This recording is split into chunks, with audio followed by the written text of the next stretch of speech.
Good for you.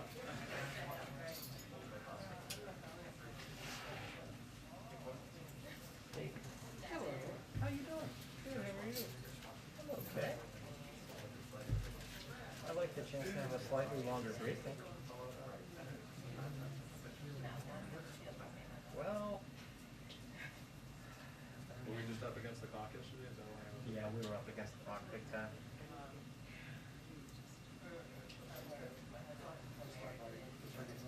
Sure. My goal is just to create enough space for follow-up questions for everyone. My first day. I remember my first day.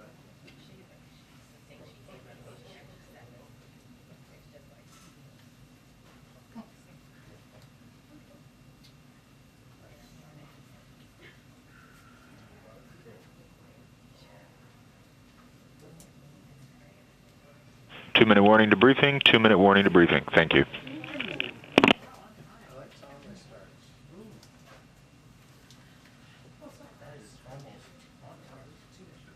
Definitely on time.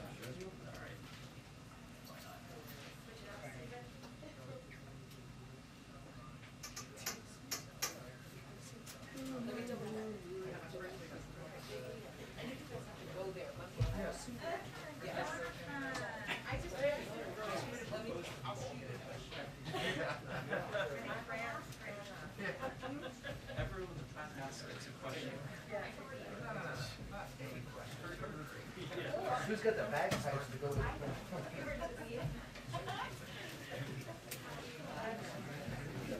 Doug. Yes. Good, all right, thank you, appreciate it.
Alive, he was staring at me and I felt bad.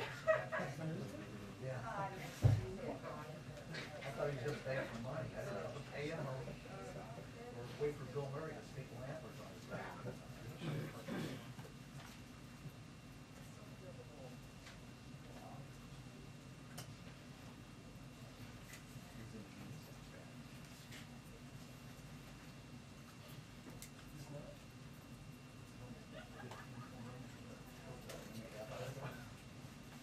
I'm sure he's not waiting around.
Hi, everyone. Okay. Two updates for all of you at the top. Today, a new study from the Commonwealth Fund found that vaccinations, which President Biden has prioritized and taken bold steps to expand, have saved over 1 million lives, prevented more than 10 million hospitalizations, prevented more than 35 million COVID cases. This is not by accident. The president made it his top priority to make sure vaccines were readily available to Americans as early as possible. He deployed the National Guard, activated FEMA, and began a smooth process to distribute vaccines to trusted locations like pharmacies and community health centers. He passed the historic American Rescue Plan that ensured we could continue to have the resources needed to expand and accelerate our vaccination campaign. And he's taken bold steps like vaccine requirements to accelerate vaccinations when they slowed down. We know that vaccinations save lives, and for those fully vaccinated, boosters are critical, and this is further evidence about the impact. Just wanted to provide another brief update on our work in helping address the storm rescue and recovery efforts. The president approved emergency disaster declarations for Illinois and Tennessee last night, in addition to the major disaster declaration he approved for Kentucky to support recovery efforts. FEMA has teams of urban search and rescue and emergency response personnel in Kentucky supporting search and rescue efforts, along with disaster survivor assistance teams to help survivors register for assistance. FEMA has sent dozens of generators to Kentucky, along with 135,000 liters of water, 74,000 meals, and thousands of cots, blankets, infant toddler kits, and pandemic shelter kits to support the people of Kentucky. And finally, the U.S. Army Corps of Engineers personnel are providing debris removal, infrastructure assessment, and power restoration support, and mobile emergency response support personnel are on the ground in Kentucky to provide emergency communications capabilities as needed. And of course, we'll continue to provide updates to all of you. Josh, why don't you kick us off? Thanks, Jen. Two questions. First, is the president meeting again with Senator Manchin? And what was so constructive in their conversation yesterday that caused this meeting?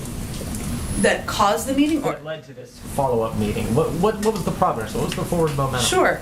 Well, as you heard our spokespeople say and Senator Manchin convey yesterday, they had a constructive and productive meeting yesterday and continued the conversation about how to lower costs for the American people across the country. We're not quite there yet, hence the conversations will continue, both at a staff level and certainly with Senator Manchin directly. I don't have anything in terms of a call or meeting to announce that's scheduled at this point, but you heard them both convey they're going to be in touch, and we expect that to be the case in the coming days. And then, secondly, Congress is going to vote on increasing the debt limit. Why does President Biden believe it's better politically and economically to increase the debt limit rather than scrap it entirely?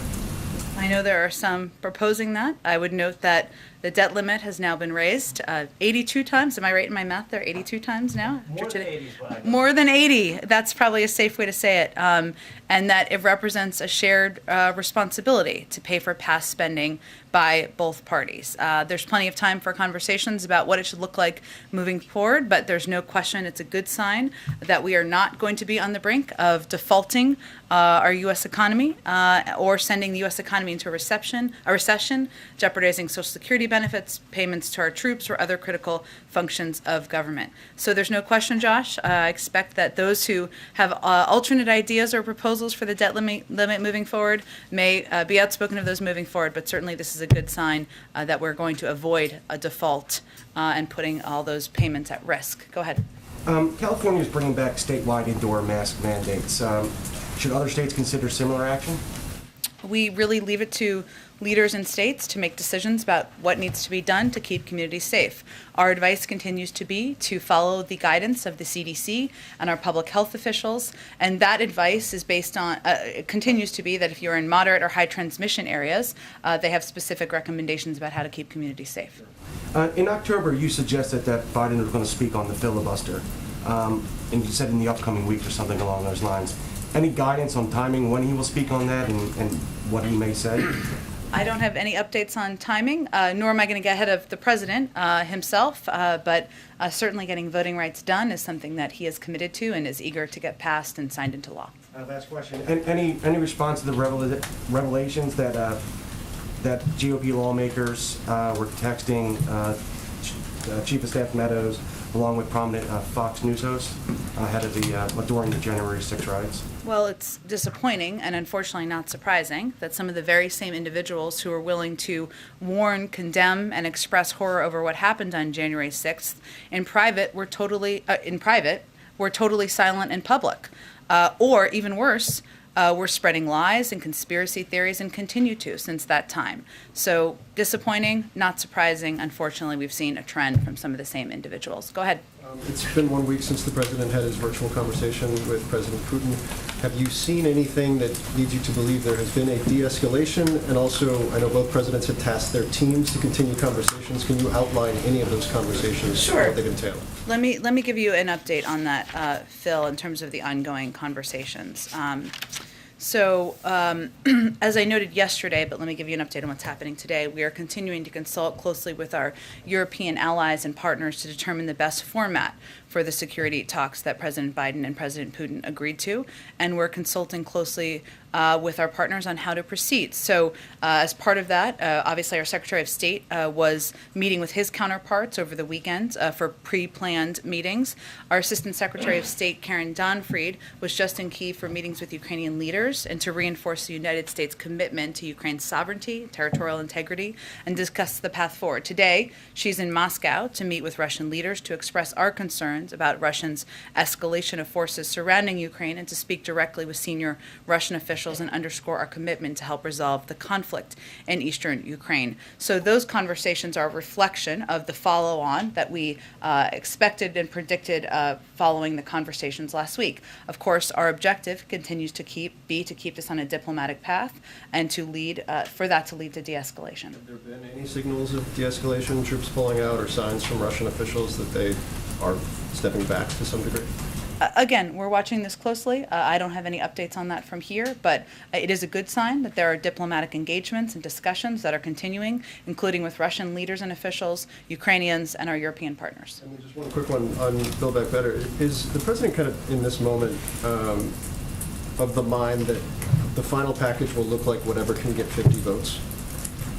That's usually how it works, isn't it? Depends on if you have red lines or what you've laid out. I know I didn't mean to give you a hard time. Yes, look, I think the president is the first to say, having done this as a senator for 36 years, that progress often requires compromise. And you've seen that already to date. What we're talking about now does not look like his original proposal. So there's already been a significant amount of compromise. He's come down in numbers in some of the areas that were in his original proposal. And he's comfortable with that because he knows in order to make progress, compromise can't be treated as a dirty word. We're still in that process now. Now, we're much farther along than we were a month or 2 months ago, but those conversations are continuing, obviously with Senator Manchin yesterday and others as we work to get this bill across the finish line. Go ahead. You know that you've made some progress, but that you're not there yet. Following the conversation with Manchin yesterday, is the president more or less optimistic that you can get there before the end of the year? Well, I'm just going to quote two important players in this effort and what they said yesterday. Leader Schumer said the work is not yet finished, but we're working hard to put the Senate in a position to get the legislation across the finish line before Christmas. And we've seen, we trust his leadership and his efforts to get this done. Senator Manchin said, we're just talking about different iterations. That's all. We're engaged. Let's at least see the bill, see what they write, what's the final print. I would also note, Mary, in terms of the process, that the parliamentarian still needs to rule on components before the bill would go to the floor. So right now, we're right in the thick of it. We're working to get it done. And of course, the president is eager to see it passed into law and signed so that we can give relief to the American people. But I can't make more predictions beyond that. And on the president's trip tomorrow to Kentucky, can you give us any more sort of update or guidance on what he may be doing? Will we be hearing from him? Is the First Lady or any members of Congress going to be traveling with him? So I can confirm that he invited the Kentucky delegation to travel with him. I would leave it to them to convey their travel plans. It's only natural and understandable that some of them may have alternate plans, either to have been there in advance or go later. So we'll leave that to them. And as is standard, we'll provide all of you a manifest list tomorrow. I would say that while the president is there, he will be surveying storm damage firsthand, making sure that we're doing everything to deliver assistance as quickly as possible to impacted areas to support recovery efforts. I can tell you from traveling on some of these trips with the president in the past, often what happens is he will ask leaders directly, what do you need? What are you not getting? And how can we make it faster for you? And then he will get back in the car and he will give an assignment to a staffer and say, get this done. Even me, I don't always know, but I figure it out. So that is how I would expect he will approach this. He's going to be joined by Governor Bashir, Secretary Mayorkas, who was just there, his FEMA administrator, who was just there, will also join him, and he wants those on the ground to know the federal government is there to provide whatever support is needed for them. You'll also see him make brief remarks and provide an update as well, and also engage with people who have been impacted directly by these storms. Just one more thing. Today is the first anniversary of the first shots going into arms last year. I'm wondering if we can get your reaction to something that the Democratic governor of Colorado said last week about the vaccines. He said that this has brought the end of the medical emergency as it relates to the virus. He says those who get sick, it's almost entirely their own darn fault. I'm wondering if the president agrees with that sentiment. I would say those are not the words the president has used or would use. The president believes that his responsibility continues to be providing access, providing information to the American people, even those who are hesitant, even those who did not vote for him, even those who have not yet received a shot, because more people are still getting shots, more people are still getting boosted, and his responsibility is to continue to take steps to protect the American people. So that would be his view. Go ahead, Ed. Another on vaccines. Does the president have any comment on the first group of service members who've been discharged for refusing to get the COVID vaccine?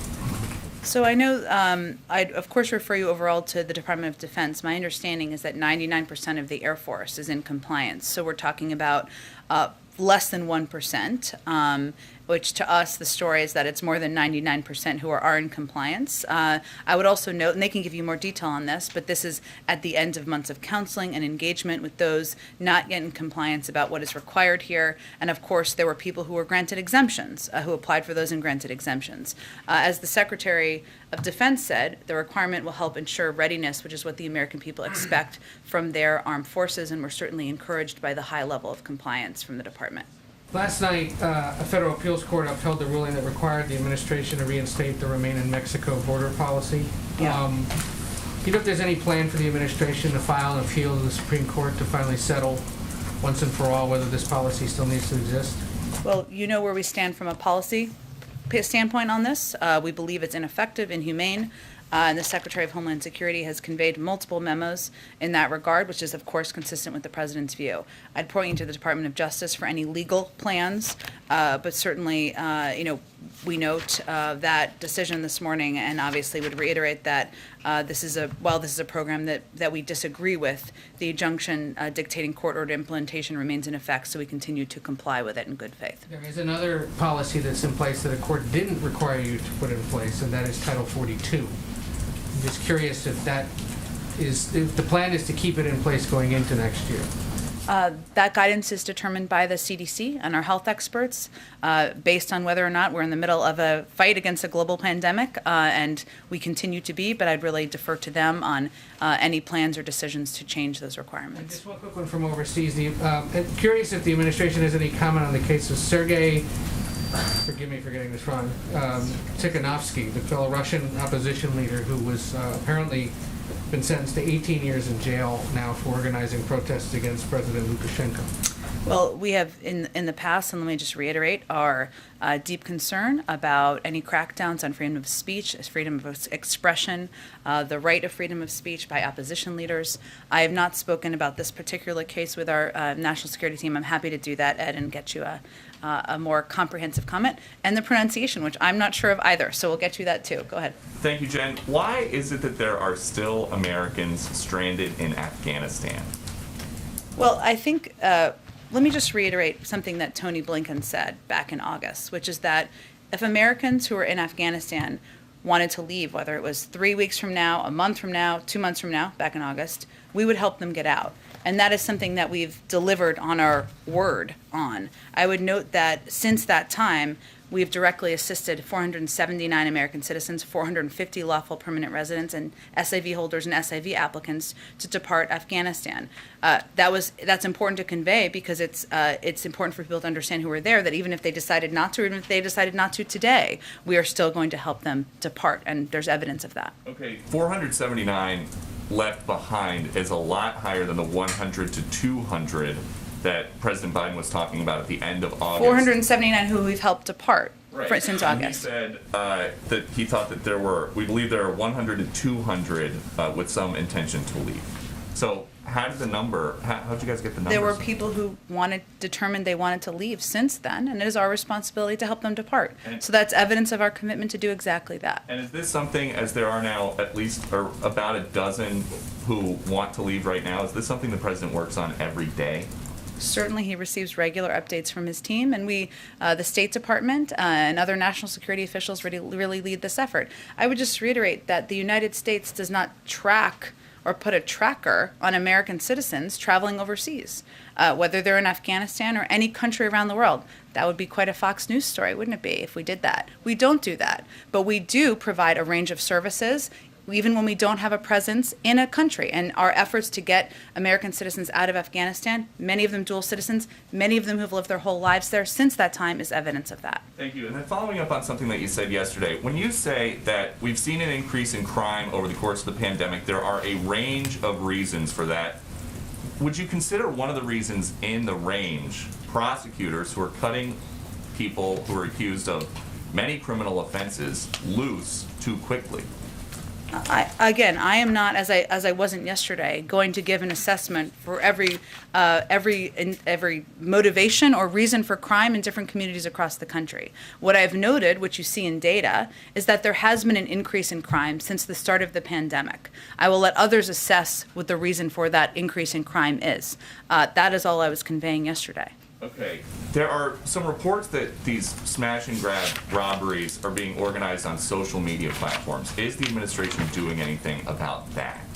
Well, we are monitoring, of course, these thefts very closely, as we've talked about a bit in here. The videos and reports we're seeing are very troubling. Our state and local law enforcement partners have primary jurisdiction over break-ins and robberies of this kind, but I can say we're aggressively using every resource at our disposal. In terms of how they're being organized or orchestrated, we'd really refer you to our law enforcement authorities, FBI, DOJ, and other local authorities on that. And last one, the reason that I ask, you guys have not been afraid to call out social media companies, like when you thought that they were a platform for COVID disinformation. You said that that was a public health matter. Why not call them out for this? Do you not consider this a public health matter? Well, we believe that there should be investigations that should occur to determine the origin and what prompted any of these thefts. And so we've offered, the FBI and DOJ are in contact with affected jurisdictions to offer assistance with investigations, including in identifying how these incidents are planned and organized. And certainly we don't believe any platform should be used to conduct robbery or theft. Go ahead. Jen, as you know, this is a very hard day and anniversary, 9 years since the awful shootings that took place at Sandy Hook. The president's obviously faced fierce criticism and resistance from Republicans on new gun restrictions in his efforts. He likes to say that he tells it straight to the American people, even when it's not convenient. Does the president concede that another year is likely to pass without meaningful legislative action on guns?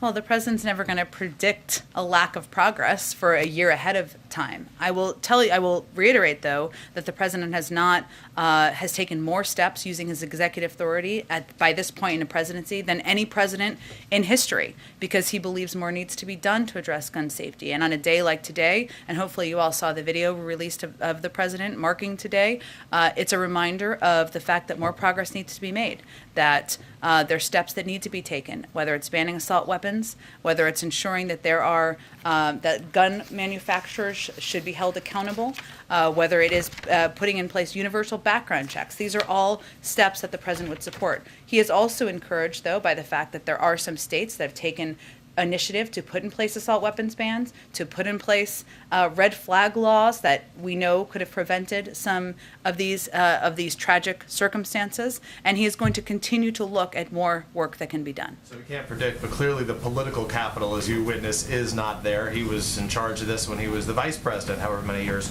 ago as well, and witnessed the roadblocks that he ran into many times from Republicans. So what needs to change?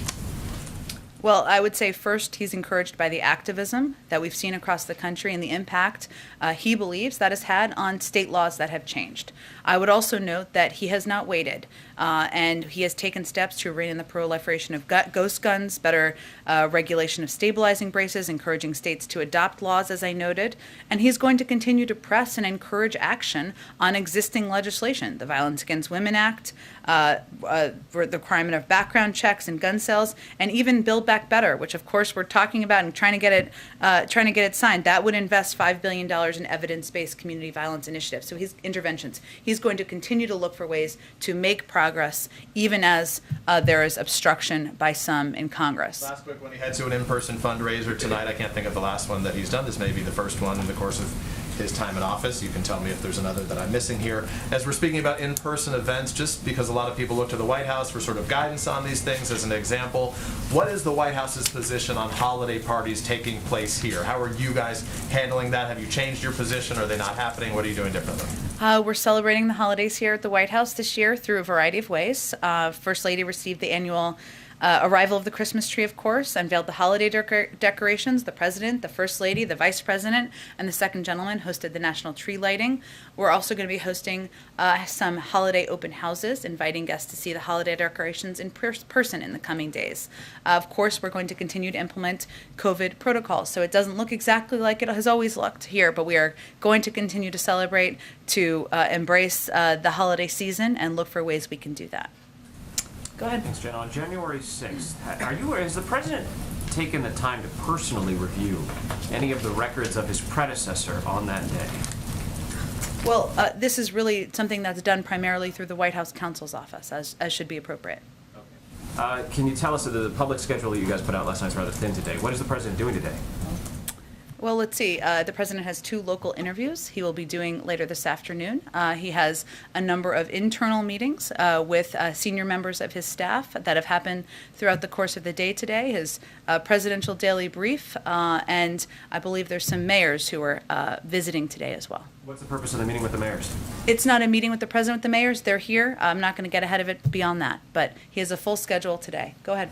Thank you, Jen. I wanted to follow up on guns. In California, Sure. Governor Newsom is pursuing a proposal that would allow private citizens to sue anyone who manufactures, sells, or distributes assault weapons in the state. It's based on the legal framework that was used in the Texas law to ban abortion after 6 weeks. Does the White House support Governor Newsom's approach here?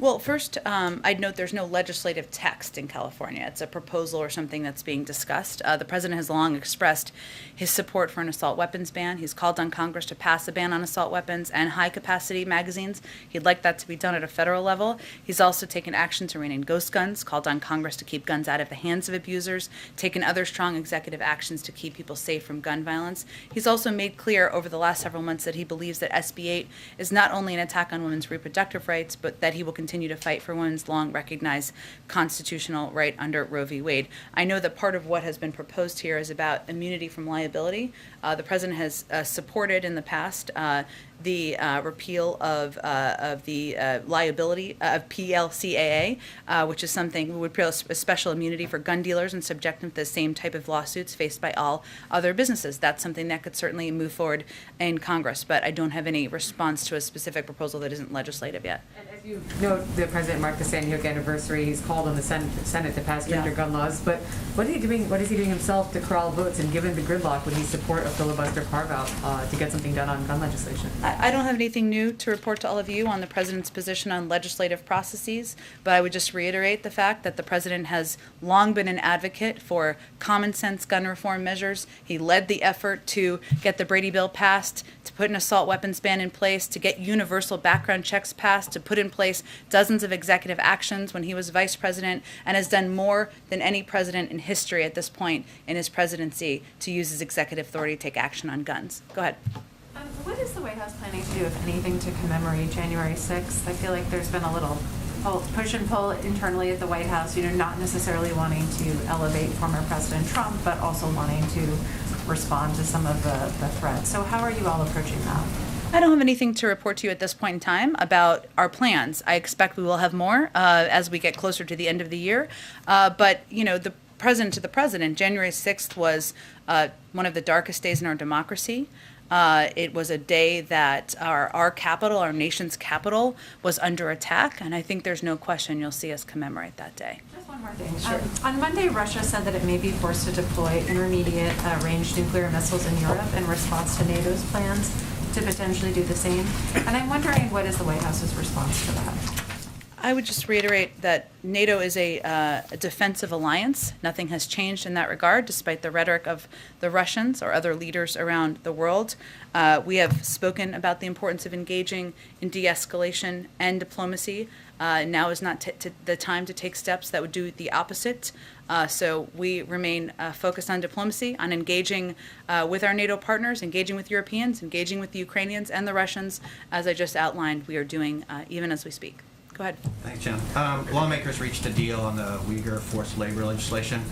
Can you just share a little bit about what the administration's concerns were with the original legislation, what compromises the administration sought?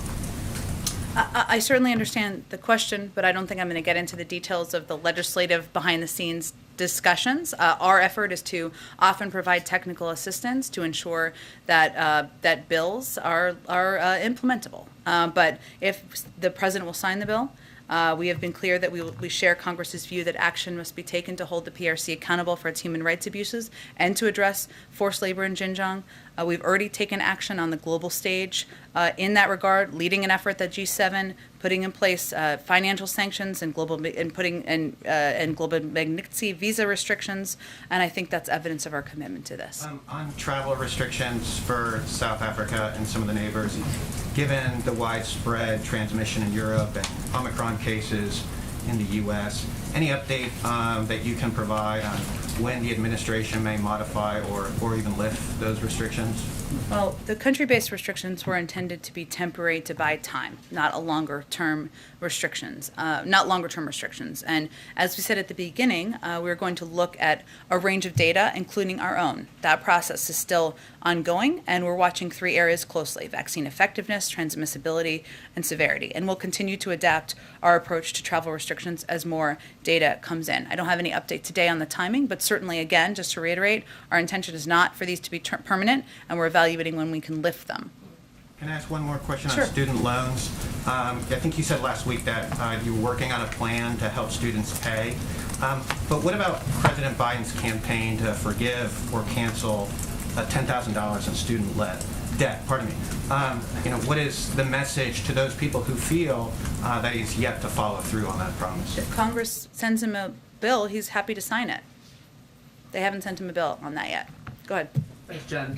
2 questions. First one on Kentucky. When the president travels tomorrow, he's going to be going to a region that voted overwhelmingly for former President Trump. He said yesterday he wants to be a source of comfort when he's there. Can you talk a little bit about how he prepares to go to what seems like it's going to be the most conservative area of the country that he's traveled to as president? And does it make it harder to be that source of comfort given how much polarization and political division we're seeing at this moment right now? No, I think the president looks at people through the tragedy they're experiencing, the heartache they're feeling at the loss of life, the loss of their homes, questions many people are raising, I know, about whether they can build back from this storm that's impacted their communities. He looks at them as human beings, not as people who have partisan affiliations. And in his heart, he has empathy for everything that they're going through. And the message he's going to send to them directly and clearly tomorrow is, we're here to help. We want to rebuild. We are going to stand by your side, and we're going to help your leaders do exactly that. So no, I wouldn't say it's hard to prepare. I would say the president just wants to send a clear message and stand by people in these communities as they're going through this difficult time. And then secondly, just to follow up on Peter's question about the holiday parties, I know you said it's going to look a little different than it has. Does that mean the president is foregoing the sort of traditional parties that presidents host for members of Congress and others? And if so, is that due to a specific reason? Is it the new variant? Is it the state of the pandemic and infections in general? What is that sort of, different kind of holiday schedule? Well, as I touched on a little before, it's more we're going to be having some open houses, which a range of people will be invited to those open houses, have the opportunity to see the decorations and see the East Wing decorated and the Christmas tree that the First Lady welcomed just a few weeks ago. Obviously, we're still in the middle of a pandemic. We're still taking precautions as it relates to large events, big visitors, etc. Go ahead. There are several progressive groups and lawmakers who are increasingly vocalizing the idea that high inflation is being driven by corporate greed, including companies with high profits, some of whom have met at the White House with the president in recent months. Does the president endorse that idea? Does he think that corporate greed is the big driver of inflation right now? Well, I think that the president thinks the way people across the country, American families, digest inflation is by price increases. And if you look at industry to industry, it's a little different. So, for example, the president, the Secretary of Agriculture have both spoken to what we've seen as the greed of meat conglomerates. That is an area where people go to the grocery store and they're trying to buy a pound of meat, 2 pounds of meat, 10 pounds of meat. The prices are higher. That is, in his view, and the view of our Secretary of Agriculture, because of, you could call it corporate greed, sure. You could call it jacking up prices during a pandemic. There are other areas where we've seen increases because of supply chain issues, and we're seeing those increases around the world as it relates to gas prices, oil supply, and things along those lines. So I would say there's some areas where we have seen corporations profit from the pandemic, and certainly the president would agree with that component. I don't know the full context of all of their remarks. And then, somewhat related, when the president was interviewing candidates, including his eventual selection for the Fed chair, did he express any preferences about the path of interest rates or tapering or any other monetary policy in the coming months? He certainly defers to the independence of the Federal Reserve and the chair in any engagements he has with them. Go ahead. Thanks, Jen. The supermarket chain Kroger announced it will stop giving paid leave to unvaccinated workers if they get COVID. Is this an approach that the White House supports? What's your response to that? We know different private sector companies and entities are going to take different steps to incentivize people to get vaccinated, to keep their employees safe and their workforce safe. But I don't have any further. It's not a recommendation, not a policy we're putting out there from the federal government. Does the White House support private companies imposing penalties like insurance surcharges or other methods to try to get people vaccinated? That's not something we have put out from the federal government. But again, we're not going to comment on every single policy made by every private sector entity. And just a quick follow-up on the debt limit. What do you say to Americans who see this as yet another example of Congress kicking the can down the road? Well, I would say that in what way? I'm not sure who is saying that. It until 2023, but it's going to come up again right after the midterms. What do you say to people who say we're just going to be having the same conversation a little bit over a year from now? I'm not sure what American person is saying that or is concerned about the debt limit, but maybe there is somebody you've met on the street. I don't know, but I will say that our view, the president's view, is that this has been done in a bipartisan way. The American people shouldn't be worried about whether or not elected officials are doing what they should do and raising the debt limit to make sure we're covering bills that have already been incurred, which I think is sometimes a misunderstanding out there. We're not talking about future spending or the size of the Build Back Better package. I'm not saying you're suggesting that at all. And that, I think the president would convey that this is something that should just be done in due course, as it's been done more than 80 times, to quote Josh, in the past, and that it shouldn't be something that consumes weeks, months of time. It should be done because we want to avoid default. We want to ensure people are getting their Social Security benefits, that retirees are being paid, military, and that there's no risk to the U.S. economy. Go ahead. So with regard to Russia, you've said several times that you and the president and allies are working to move this towards diplomacy. But when Jake was in the briefing room last week, he said a couple times, the way to assess whether there's progress is seeing changes in the facts on the ground along the border. It's been a week. He said you look for that within a matter of days. Has the administration seen any changes with regard to the presence of Russian troops on the border? I don't have any additional assessments. We obviously watch that closely from here to make from the podium. But what I think it's important to note is what we're working to prevent or deter, which is the invasion of Ukraine by Russia, right? And we are looking to continue these diplomatic conversations to deter that and send very clear message through a coordinated meetings, engagements with our European partners that there would be significant and severe consequences should they move forward. So How long, I guess, is the administration willing to accept the current status quo? Because I know there's a red line if Russia invades Ukraine, but what if the troop numbers just sort of stay the same at the border indefinitely? I know you're looking to see some movement from Russia. How long is the current situation tenable? I'm not going to give you a timeline from here. We're obviously engaged in daily conversations with Europeans, with Russians, with Ukrainians, and conveying exactly what we think should happen here to de-escalate the situation on the ground. But I'm not going to give you a timeline or a deadline from here. Go ahead. Thanks, Jen. Amtrak just now announced that they are suspending their vaccine mandate. They had said they're requiring workers to get vaccinated. They suggested there might even be service cuts because they would not have enough staffing. They're now suggesting they would once again revert and allow testing to be an acceptable alternative. Does the White House have a reaction to this? Well, I would say that a number of private sector companies, including our own recommendations, would have vaccination or testing options. The last data I saw was that 96% of Amtrak employees had been vaccinated. That's a pretty high number. So I guess they're talking about the remaining 4%, and they're trying to work to ensure that there are adequate employees on the job. I would also note that I know there was some reporting last week about delays, potential Amtrak delays, which I think they attributed to issues outside of the vaccination requirements and not that. So the last data I saw was 96%. Certainly vaccination or testing is something we have been recommending from the federal government, so I don't think we have any concern. I know that's a subject near and dear to the President's heart. Yeah, one more sure is. From overseas.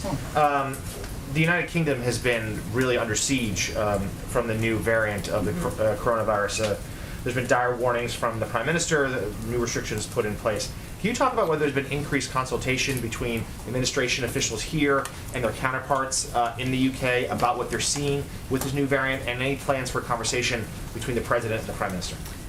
I don't have any conversation between the President and the Prime Minister to predict, although we certainly remain open to leader engagement, as does the President, if that's what his team is recommending at this point. We do have regular consultations with health officials from around the world, whether it's European countries, the United Kingdom, countries in Africa, about what we're seeing as it relates to this variant, because different countries have different data. We're using some of that data and assessing some of that data, even as we have our own, and some countries are ahead or behind where we may be. So those consultations are primarily happening between health officials, but they are ongoing and are an important part of our assessment and our preparations here. Go ahead in the middle. Thanks, Jen. Two quick questions. The first with Dr. Fauci's previous statements about the potential for additional boosters. Do we know what longitudinal data Pfizer's collecting to determine what the impact of increased frequency of vaccines may have on our health? So just so I understand your question, are you asking about what a booster, what data we are relying on on why a booster would help? On the data that what Pfizer is collecting to talk about the frequency of the shots that we're now talking about. So you have the first set and now you have this one. But is there any data, do we know about the study that they're collecting, information that they're collecting? To get a third shot or to something different? About the impact that it will have on our health. The number of shots that we're getting. I'm sorry, I'm not totally understanding your question, but we have our own data. We assess that the CDC and and other health officials in the U.S. government, they consult closely with Pfizer, with Moderna, with all of these pharmaceutical companies to ensure that they're looking at their data as well.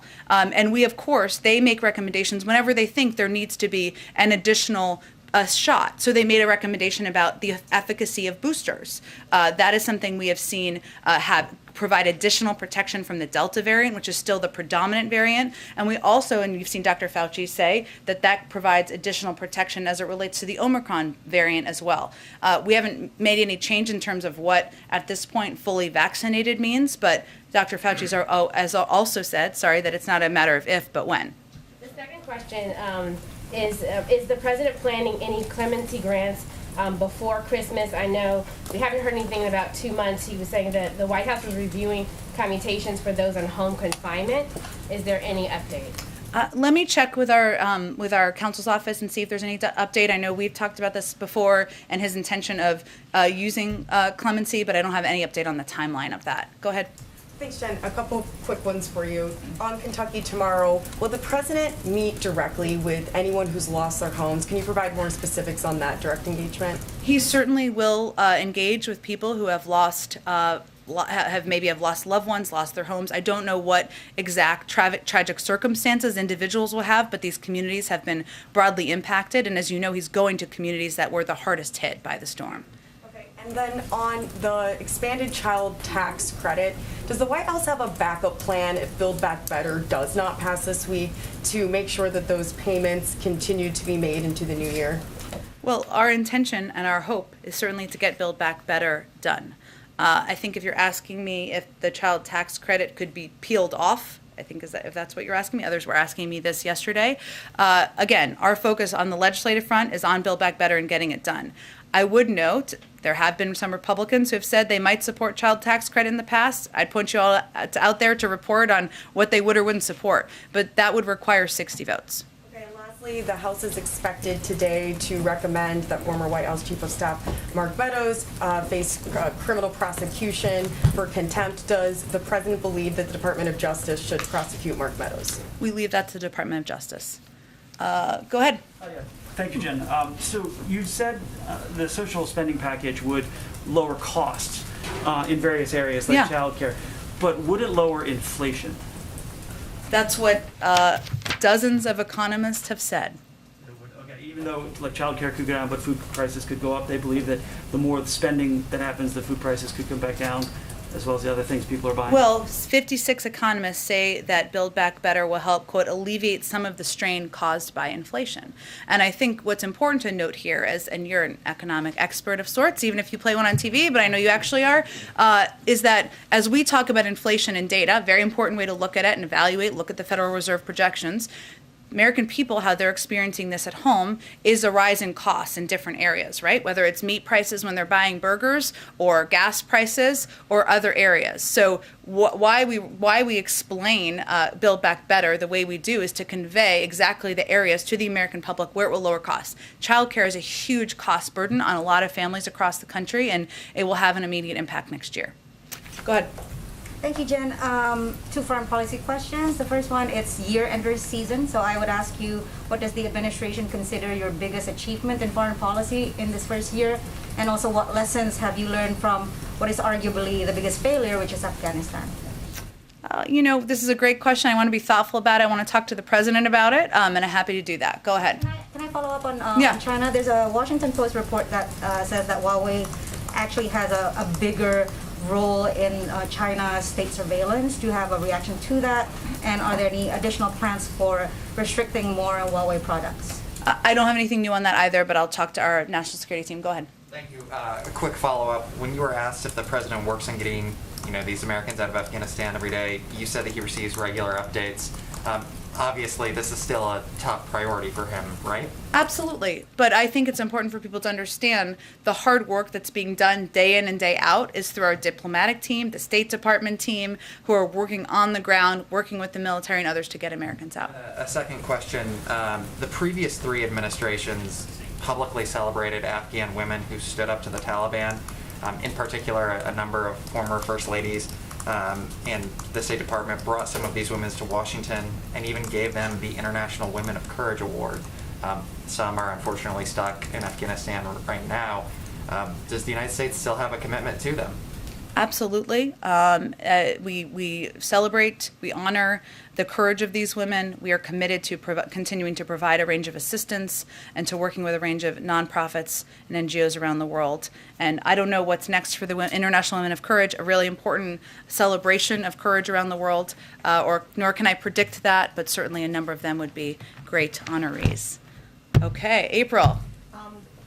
One thing, can we get your take on the year-end, because many of us are doing year-end pieces, and that would be, when you give it, make sure we all get it. Yep. Two questions. One on student debt forgiveness. Is the president settled on 10,000? Chuck Schumer wanted 50. Is he settled on that, or is he looking for somewhere in between? The president has said in the past, April, that if a bill was sent to his desk on $10,000, he would sign that into law. There have been questions and asks about what executive authorities could be used. That has been under review. I don't have anything to report on that at this point in time. And the second question, activists once again are trying to tighten the vice up and down Pennsylvania Avenue on issues of voting rights. I'm hearing from sources here in the White House as well as some activists that are saying that Joe Manchin has softened a bit on the filibuster.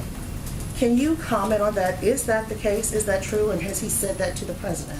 I will let Senator Manchin speak for himself on his views on voting rights and the filibuster. Well, how much of the conversation with the president of late has been about voting rights with Joe Manchin? They typically discuss a range of topics. I'm not going to read out their private conversations further. Thanks, everyone. Jen, will the president have a press conference anytime soon here? We'll see. I will let you know if we do, Ryan. Yeah, You're all right, invited. thank you so much. We'd love to see you. Thank you, Ryan. Thank you.